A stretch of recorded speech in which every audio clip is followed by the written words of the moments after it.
പോത്താനിക്കാട് മോഷണ പരമ്പരയിലെ 2 പ്രതികൾ അറസ്റ്റിൽ.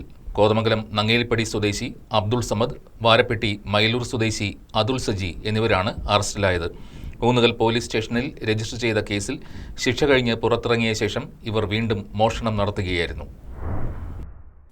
പോത്താനിക്കാട് പോലീസ് സ്റ്റേഷൻ പരിധിയിൽ അടുത്തിടെ നടന്ന മോഷണ പരമ്പരയിലെ 2 പ്രതികളെ പോലീസ് പിടികൂടി. കോതമംഗലം നങ്ങേലിപ്പടി വട്ടേക്കാട്ട് പുത്തൻപുര അബ്ദുൾ സമദ്, വാരപ്പെട്ടി മൈലൂർ കൊടക്കാപ്പള്ളിൽ അതുൽ അജി എന്നിവരെയാണ് പോത്താനിക്കാട് SHO സിജു ജോസഫിന്റെ നേതൃത്വത്തിലുള്ള പോലീസ് സംഘം പിടികൂടിയത്.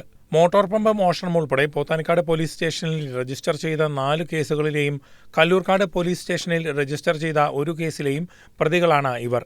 ഊന്നുകൽ പോലീസ് സ്റ്റേഷനിൽ രജിസ്റ്റർ ചെയ്ത കേസിൽ ജയിൽ ശിക്ഷ കഴിഞ്ഞ് പുറത്തിറങ്ങി വീണ്ടും ഇവർ മോഷണം നടത്തുകയായിരുന്നു.